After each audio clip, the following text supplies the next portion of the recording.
దేశవ్యాప్తంగా హోలీ సంబరాలు అంబరాన్నంటుతుంటే విదేశాల్లో ఉండే భారతీయులు కూడా హోలీ పండుగను అంగరంగ వైభవంగా జరుపుకుంటున్నారు. ఈ క్రమంలో న్యూజిలాండ్ ప్రధాని క్రిస్టోఫర్ లూక్సాన్ సైతం ప్రజలతో కలిసి హోలీ ఆడారు.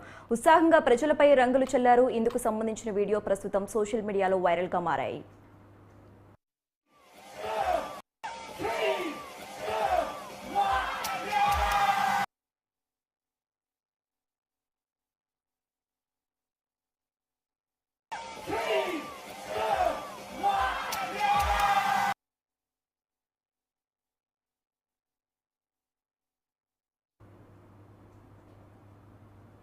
అయితే వాణిజ్యం, పెట్టుబడులతో సహా కీలక అంశాల్లో ద్వైపాక్షిక సంబంధాలపై చర్చించేందుకు మార్చి 16న భారత్కు రానున్నారు. న్యూజిలాండ్ ప్రధాని హోదాలో లుక్సాన్ తొలిసారిగా భారత్లో పర్యటించనున్నారు. ఈ నెల 20 వరకు ఆయన భారత్లో పర్యటించనున్నారు.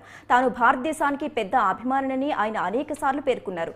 ఇక ప్రధాని మోదీతో చర్చలు జరపడంతో పాటు మార్చి 17న న్యూజిలాండ్లో జరగనున్న 10వ తేదీన రైసీనా డైలాగ్ ప్రారంభ సమావేశంలో క్రిస్టోఫర్ ముఖ్య అతిథిగా పాల్గొని కీలక ప్రసంగం చేయనున్నారు.